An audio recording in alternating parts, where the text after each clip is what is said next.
I thank you so much, Her Excellency, the Vice President, the Right Honorable Speaker of Parliament, all the Vice Chairpersons of the NRM, the Right Honorable Prime Minister, the Secretary General of the NRM, members of SEC, members of NEC, and members of the National Conference. First of all, I thank you for again putting trust in me to be your chairman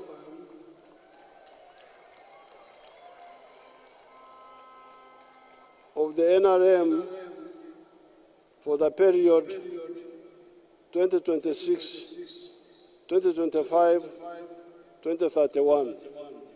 Thank you so much. I also thank you very much for electing me as your flag bearer for the presidential contest.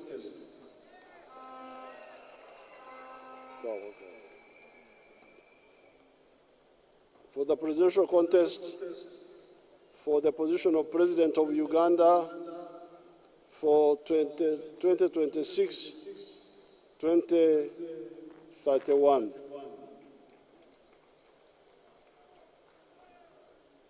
I congratulate the Honorable Alhaji Moses Chigongo for being elected by you unopposed. Thank you so much. Honorable Moses Chigongo is a senior cadre of the NRM, has worked for the NRM for a very long time, since 1980. Now for these conferences, I have written a speech in a booklet form, which they are going to distribute to you now, of 36 pages. If I try to read it verbatim, you may die here, because it is long.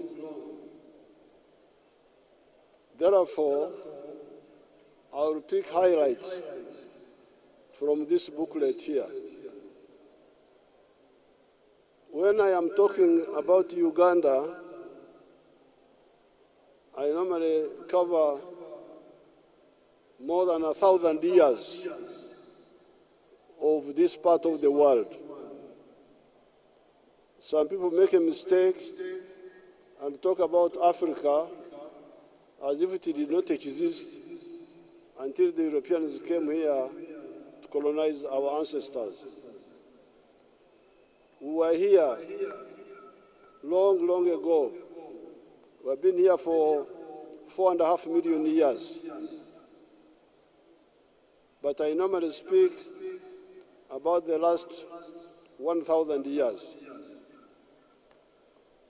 However, in this booklet, I start the story at independence, 1962. When Uganda got independence, after the British had been here for 68 years. At that time, our society here had been partially annexed to the British colonial system in a small way. And we are known as an economy of the 3 C's and the 3 T's. The 3 C's were cotton, coffee, and copper. And the 3 T's were tobacco, tea, and tourism. With these 6, you had a small enclave economy of money surrounded by a sea of backwardness, of economy with no money. Now, by 1962, this small island economy, this word enclave economy, is what we are using in the 1960s to describe these colonial economies. Now, this enclave economy, by 1961, was covering only 9% of the homesteads, the ones making some money. 91% were people who were okora ekida kyonka, working only for the stomach. In Luo, they say, teach me each keken. In our other dialects, I may mix it up, but working only for the stomach. And that's where poverty was. Now, in 1971, when Amin came into government, because he didn't know what he was doing, he collapsed the small island of the 3 C's and 3 T's. By the time we got rid of him, 1979, cotton had collapsed, copper had collapsed, tea had collapsed, and so had tourism. It was only tobacco and coffee that were still limping on. That's why the situation of the people was very bad. There were shortages of everything. No soap, no salt, no sugar, no sodas, no beers.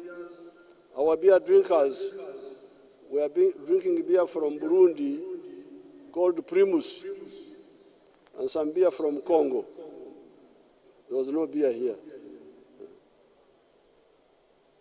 Therefore, what is in this booklet is what the NRM has achieved.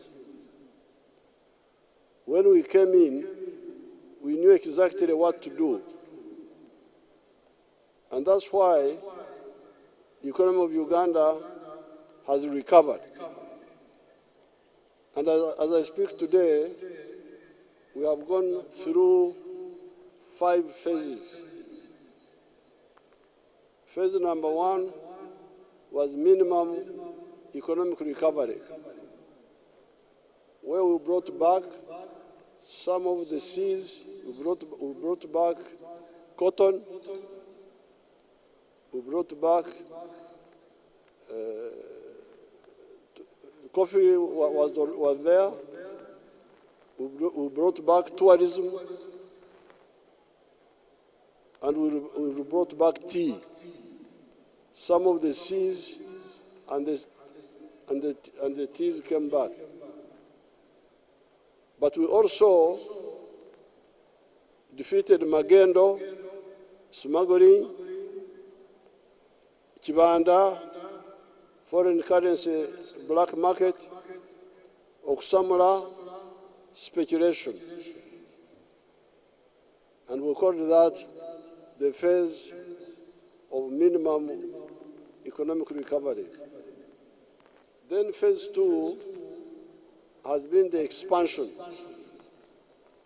of the small island. Produce more coffee, produce more tea, more tourism. Copper, we are now bringing it back, and we are going to produce it in a better way. That was the second phase, expansion. Third phase is diversification. In the colonial times, there was incredible blindness or carelessness. We used to be told that cash crops were only coffee, cotton, tea, and cocoa in West Africa. Then we would say, how about bananas? How about maize? How about milk? How about beef? How about cassava? How about fruits? Why are they not cash? And we'll be told, no, those are not cash crops or cash products. They are only for eating at home. But of course, we didn't believe this. You can imagine me from Ntungamo. I used to see in the shops tinned milk from New Zealand being sold in the shops in Ntungamo. And yet I was a milk producer just 2 miles away from the trading center.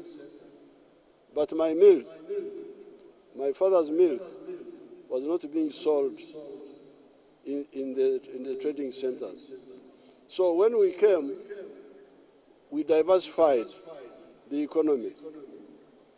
We said everything that is needed nationally, regionally, internationally is a cash product, provided it is profitable. That's how we have made maize a very big cash crop. Sugarcane is a big cash product. Cassava is becoming a very big cash product. Milk,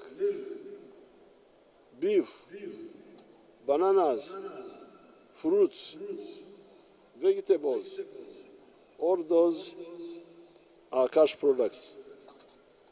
So therefore, the third phase is diversification. The fourth phase is value addition. Because one big loss was to sell raw materials. This shirt I'm putting on, and what one of the shirts you are putting on, are from Ugandan cotton. Certainly mine is. It is produced by fine spinners. When you sell unprocessed, semi-processed cotton, you may get $1 per kilo. But if you convert that kilo into shirts, first of all, 1 kilo will give you 4 shirts. And the total value will be about $15. So when you sell lint cotton, you get only $1, but when you process it to where I am now with the shirt, you get $15. A difference of $14. But also the jobs which are created. The spinning job, the weaving job, the printing job, the tailoring job, all those are lost if you sell raw material cotton. So that is the fourth phase. I don't know whether they can show you some of the factories of value addition, like the one of fine spinners, the ones making textiles or nightie. Show them to us if you have them on the screen.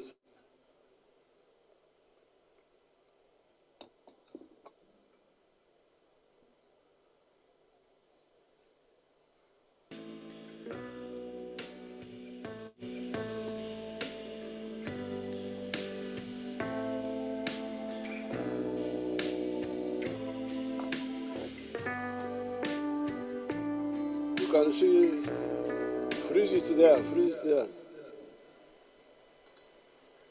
You can see those factories, they are making cloth. I think those are making jeans, which used to be imported from outside. They are now made here. You can see. This is phase 4, value addition. You can show the shoe factories,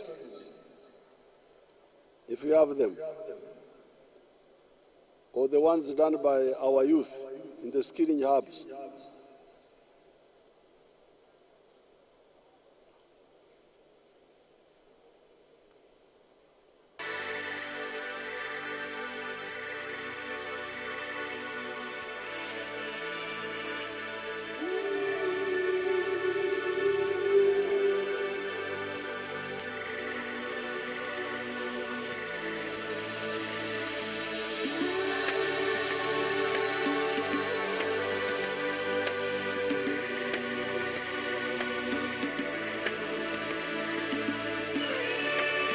All those, freeze those shoes.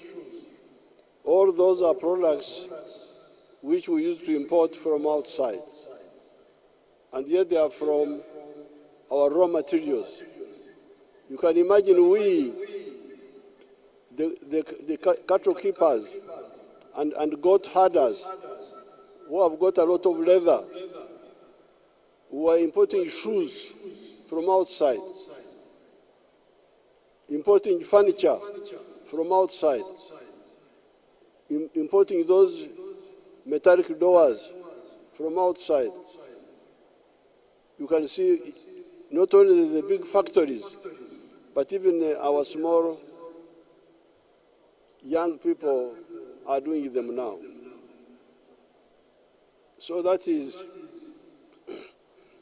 phase 4 in our recovery and transformation.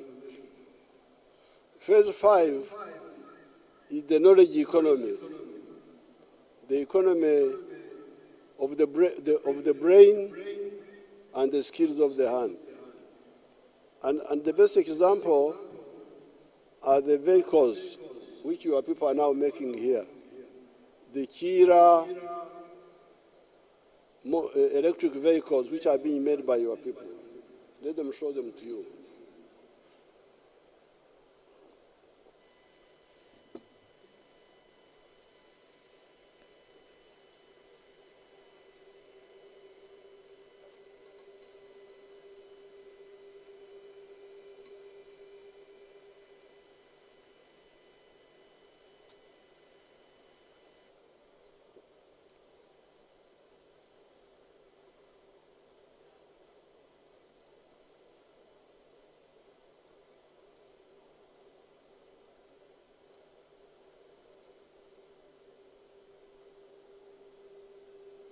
Those buses and the other vehicles are being fabricated by your own people here in Uganda.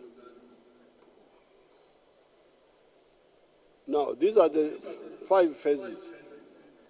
We have either covered or entered.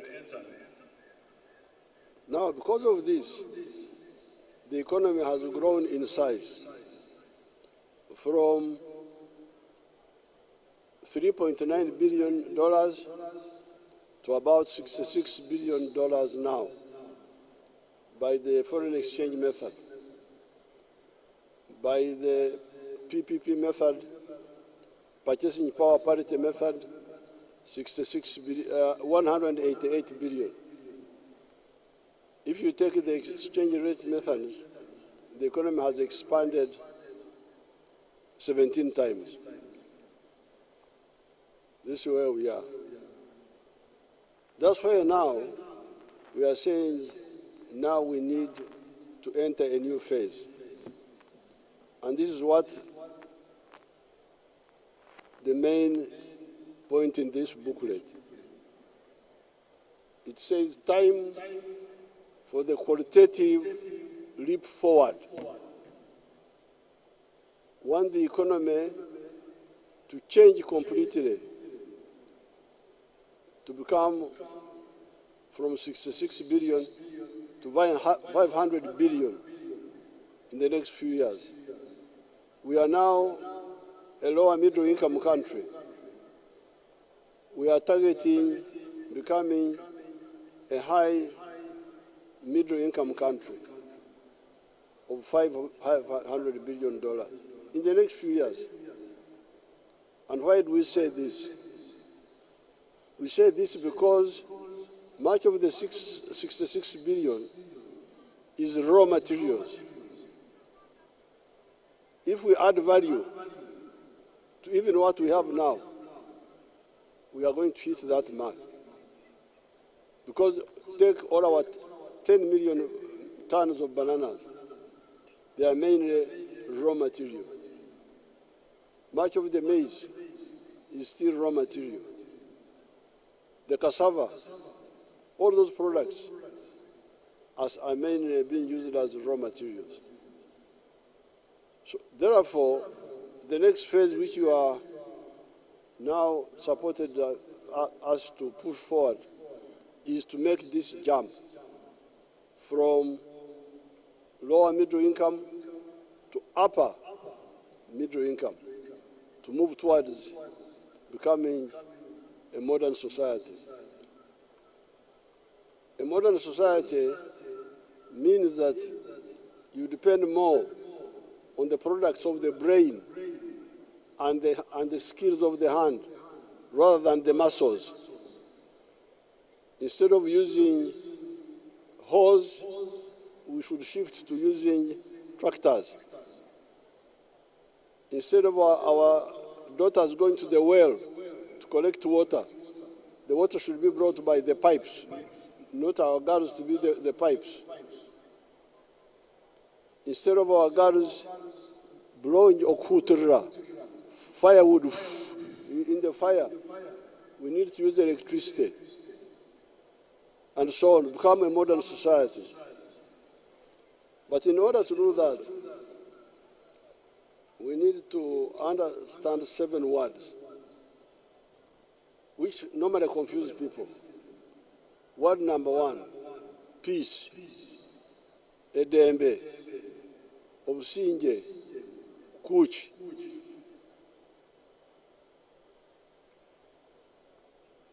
This is very important. And we should not allow anybody to disturb our peace.